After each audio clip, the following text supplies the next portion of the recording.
After fracturing my lower leg, I called Lu Xiuyuan immediately. He replied much later with just 2 words, "I'm busy."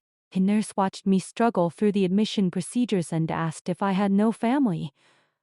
I was about to say my boyfriend was busy with work when I saw his childhood friend Linser Yuan's Weibo post thank you, Yuan Ji, for helping me throw this grand birthday celebration. So happy to be with friends. Guess who wasn't invited? In the photo, all our mutual friends were gathered in the hall, and Linser Yuan was holding Lu Xiuyuan's arm, her most beautiful smile on display. Lu Xiuyuan didn't pull away. He just looked down at her indulgented. I didn't cry or make a scene. When Lu Xiuyuan came home, I gently invited him to a movie. Then, as he was about to explain, I stopped him. I know. But the play ends here. It took him a long moment to realize that we had broken up. I had fallen down the stairs rushing home for our 5th anniversary.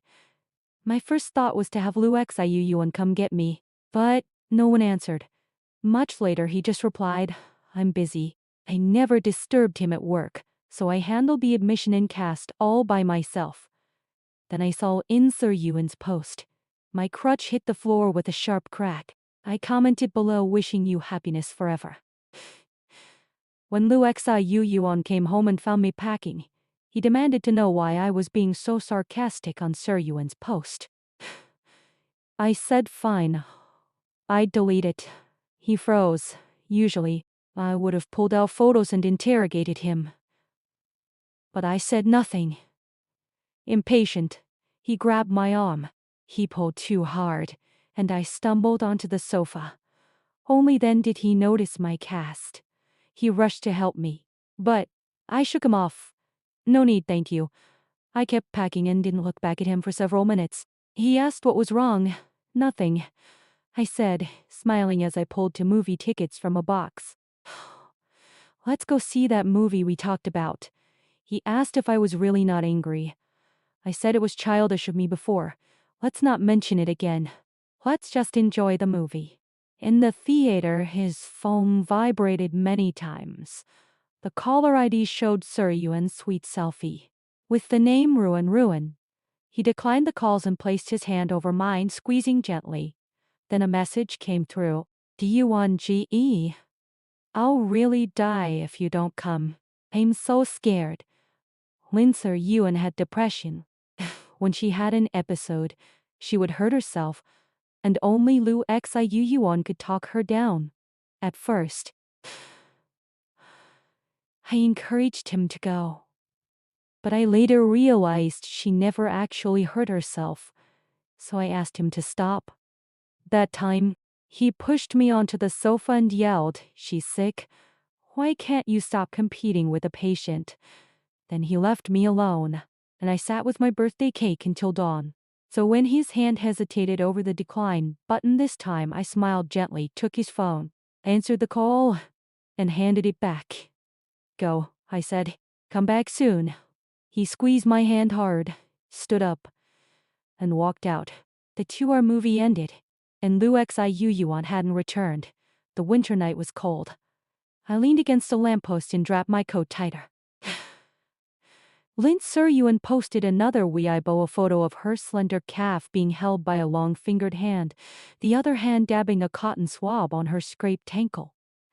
The caption said he was so worried about a tiny scrape that he didn't even finish the movie. I liked the post and unfollowed her. Lu Xiuyuan's car pulled up. He said he'd handled everything. I smiled. "The movie's over." I showed him my phone and said I called a ride. "Do you know why I wanted to watch that movie with you today? Because I promised you I would on our 5th anniversary. He started to explain about Sir Yuan's depression. "I know," I said. "I'm not blaming you. I've been thinking. Neither of us is wrong. We're just not compatible. I know you think you should help her when she's sick. I know nothing is going on between you. But I can't accept it. I've tried to change you to convince you. 5 years, and nothing has changed. So let's break up." He said not to do this, that there was nothing between them. I said I knew. I just couldn't live like this anymore. He asked if I didn't love him anymore. I sighed. How could I not? It's been 5 years. But I think about all the fights we'd have if we got married, all over Sir Yuan, even if we made up each time. It's not the life I want. So let's end this before we become ugly to each other. At least we'll still remember the good parts. He said he was sorry. He would change, he promised. I said if change were possible, we wouldn't be here today. I tried for 5 years. I had to go. He grabbed my arm and asked if I didn't believe he could prove it. I said I believed him. I couldn't afford the risk of him failing and us falling back into that same painful cycle. Let's stop here. If we keep going, we'll only end up hating each other. I pulled my hand free, leaving only a Doraemon Kaikin in his palm. I did what I promised. Thank you for 5 years. I thought he would have something to say to me. But he didn't contact me for an entire week. At a friend's gathering, I saw him again. Lin Sir Yuan was sitting beside him. She raised her glass to toast me, but his hand intercepted mine. She doesn't drink, he said coldly. Don't force her. He did his familiar gesture of ruffling Sir Yuan's hair. They turned away, and as they did, he took her hand tightly just like he used to hold mine.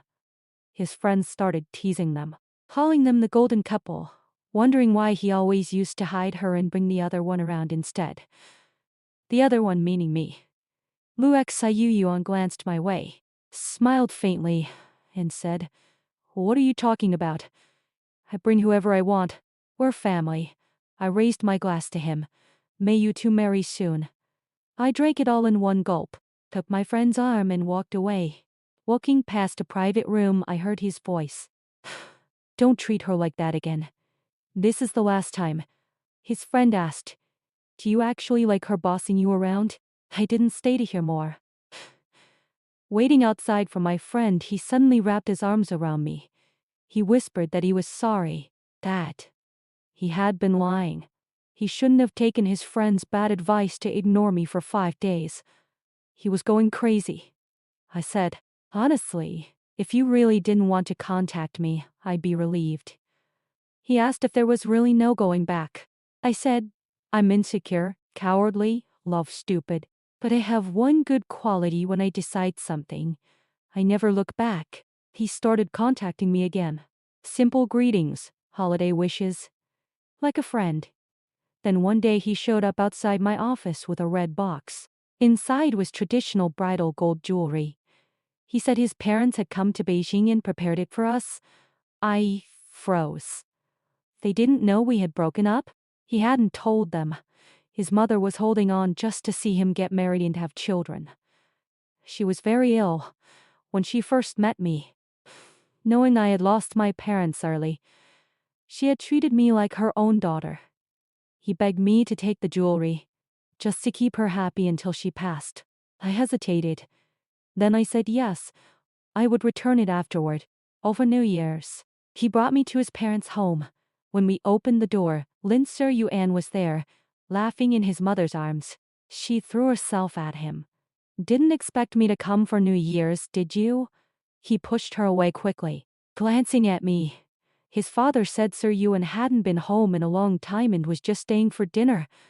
I smiled. More people. More fun. His mother noticed my bare ring finger. Was the ring to plain? Didn't I like it? I said it was too precious, I was afraid to wear it. She took my hand and asked if we could move the wedding up to 2 weeks from now. The doctors said she didn't have much time.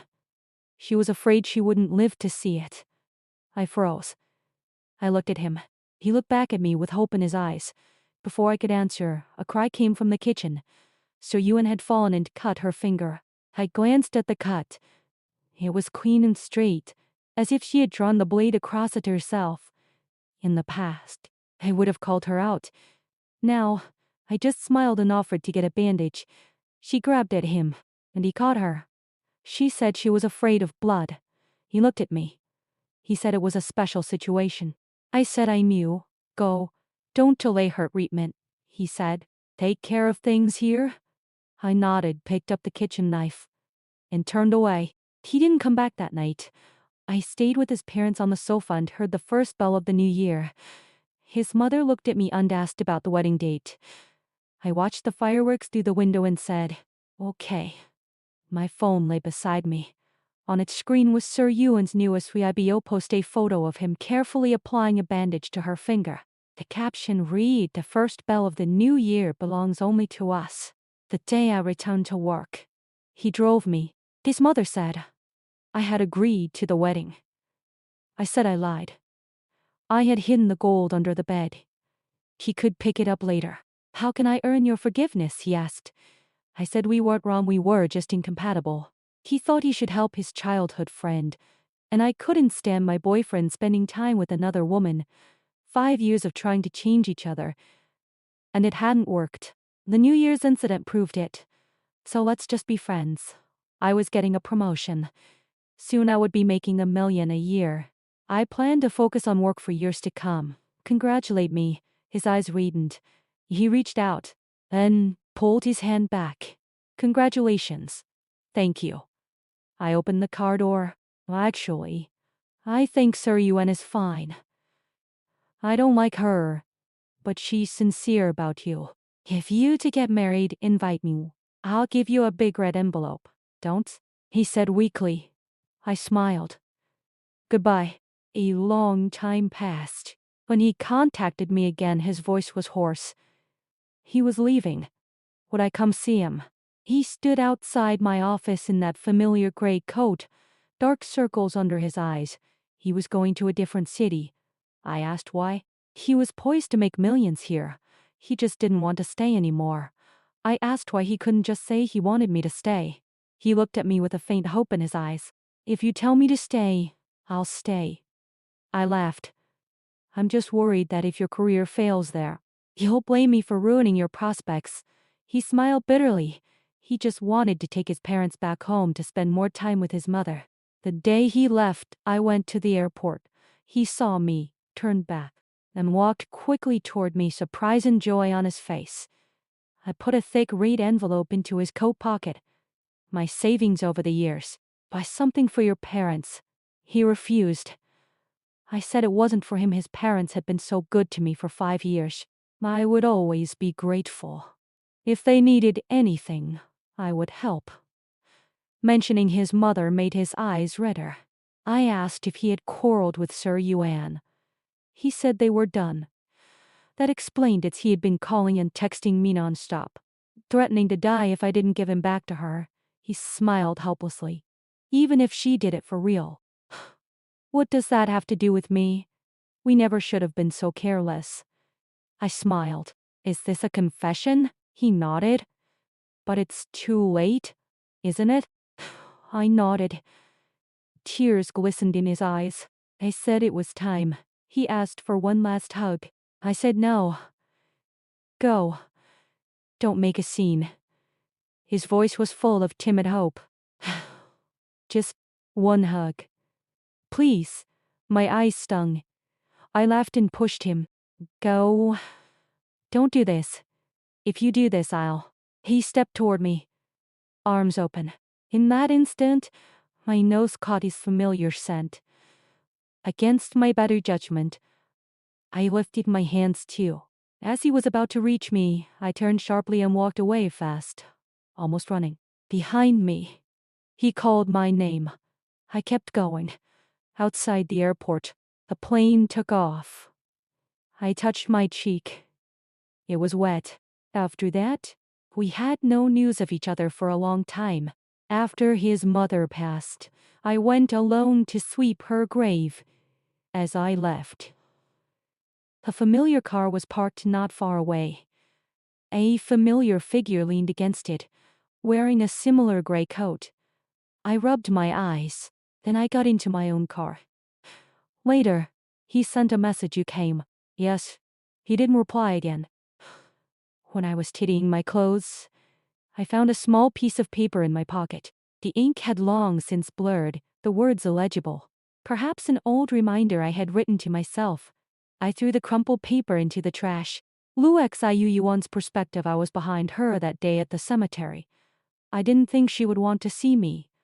I had cut ties with Lin Suryuan completely. I was afraid to tell her as if I still had expectations. Suryuan really did try to kill herself. She had only threatened before, but when I really stopped responding, she followed through. The doctors said she only meant to scare me, but she miscalculated. She would spend the rest of her life in a wheelchair. In the past, I would have taken care of her. But this time, I couldn't even bring myself to visit her. Boundaries. I used to think they were just pretense. But that day, I finally understood they're essential. What good is knowing that now? That day at the airport, I slipped a note into her pocket. It was the note from that last movie we saw together. The theater staff had asked me to write something to her to pass it to her like the hero in the movie. But I missed my chance. She might have seen it. Or lost it. She was always misplacing things. But those words, I'll never get to say them out loud. I love you, Huai Nian.